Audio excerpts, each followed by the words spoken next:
Hey, y'all. It's time for another Tumblr and True Crime Tuesday. All right, beautiful people. This is a simple cup. It has a surprise at the end that I didn't know about until just now. But whatever.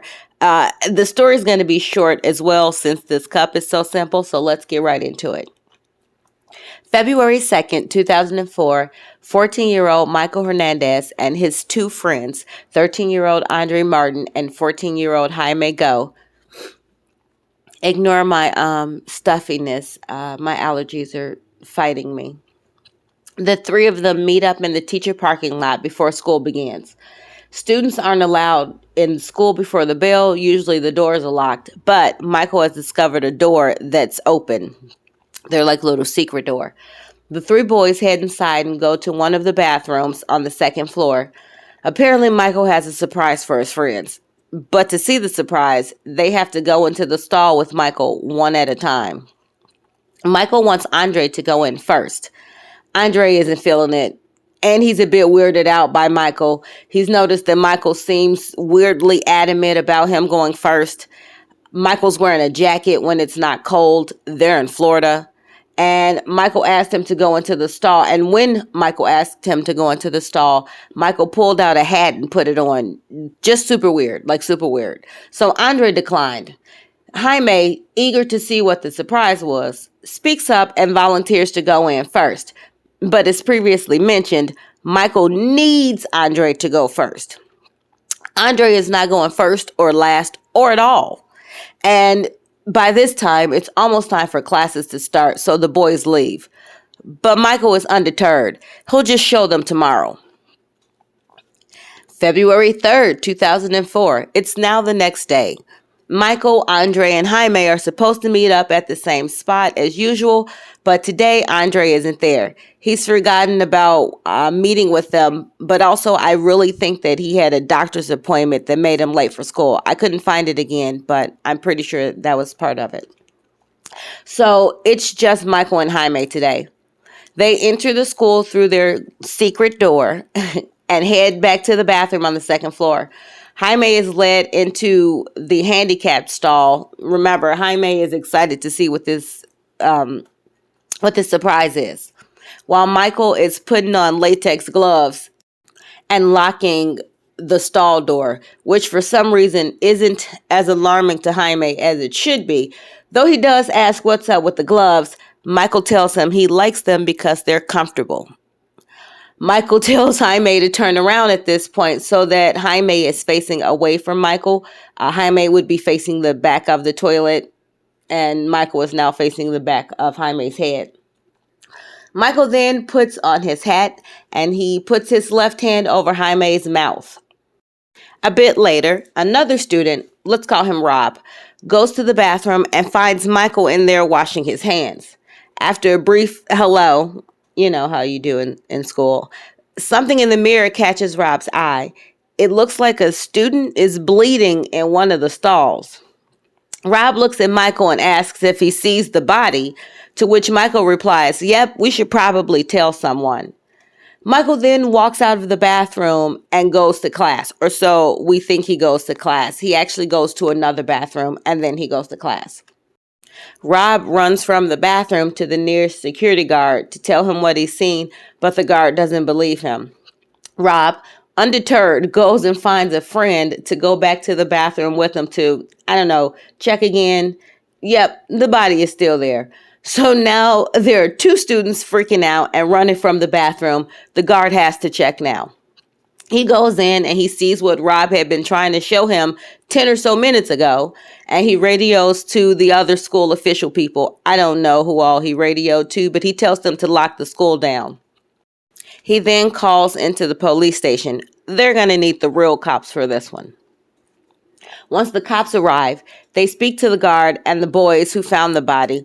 The body has now been moved. It's no longer on the toilet. Someone has pulled him out onto the floor face up.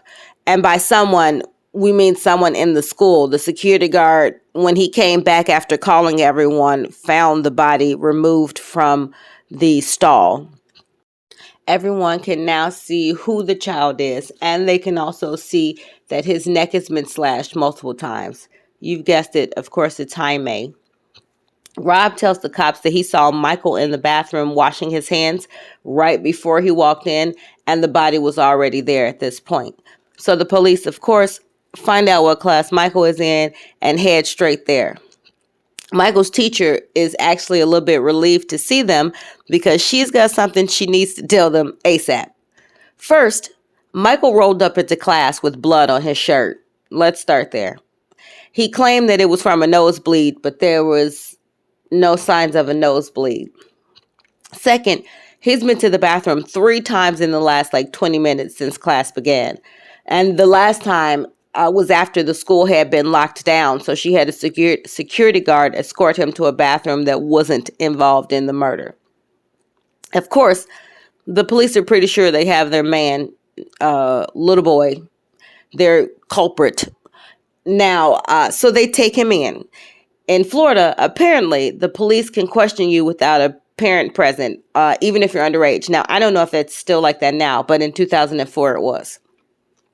So they set him down to softly interrogate him, where initially he tried to lie about certain things. He did keep up the ruse that the blood on his shirt was from a nosebleed, despite there being no bruising, as I said, or evidence of a nosebleed. Specifically, he told them that the bathroom door hit him in the face when he and Jaime went into the bathroom that Jaime was found dead in.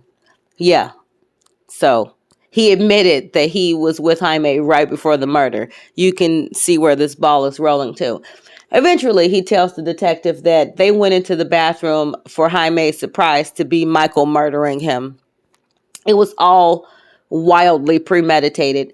He'd cut a hole in his backpack to hide his knives and added Velcro so that he could reclose it and it wouldn't be noticeable. He had his mother buy those latex gloves the night before, and he told her they were for a science project. Of course, he had the gloves on so that he wouldn't leave behind fingerprints or get blood on his hands. He wore the hat to keep hair follicles from falling and being found. He wore a jacket so that he wouldn't get any blood on his shirt. Oh, and also the jacket he wore was red. He had it all meticulously planned out so as to not get caught, except he confessed 3 minutes into the interrogation, which was really just the officer talking to him. That there was no, it wasn't like the interrogation that there would be with an adult.